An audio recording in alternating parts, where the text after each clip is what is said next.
Hi guys, my name's Andrew, and I'm here to talk to you today about the fantasy genre, which is my favourite subject to talk about, provided the person I'm talking to is also a nerd as well as I am. But the reason why I love it so much is because it doesn't limit your imagination to what you can think of and what places can exist and what people there are and stuff.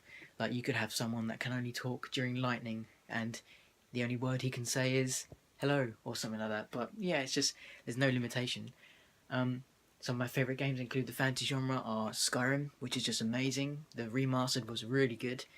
They didn't change many of the voices though, because sometimes the Jarl also sounded like the farmer that you just passed, and sometimes a dragon also sounded like some old man sitting in the street. But anyway, that's aside the point. But another favourite game of mine, which is fantasy, is World of Warcraft, which is just very good as well.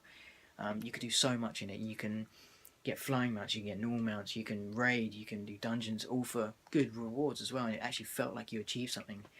But in terms of like why I like the fantasy is because of the imagination that went into creating each monster and each place and everything like that, and it's just a joy to go through. And the landscapes, the creatures, they're so well designed, and the concept art behind it as well is probably one of the reasons why I started playing it, because it's just really good concept art. They're really good artists and they did a very good job.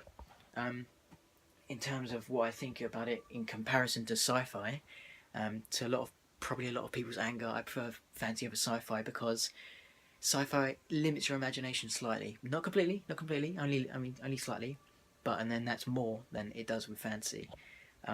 Fantasy, you can just think of anything. Sci-fi, you kind of have to explain it in a scientific way, but not always. But yeah, and that's why I love it. And such films include, for fantasy, Lord of the Rings, The Hobbit, and there's, for instance, with The Hobbit, there's no real explanation as to why hobbits can just be hidden from orcs, like when they were down in the goblin caves, and Bilbo just decided to crouch down because he was scared, and then all the goblins just ran past him, which is just amazing. It's really good. Also, another good thing about fantasy is they have dragons, and if you don't love dragons, then what's wrong with you? I mean, dragons are insane. They used to be my favourite animal at one point, although they're not actually real. But yeah, that's why I love fantasy, and that's what I wanted to talk about. Thanks very much.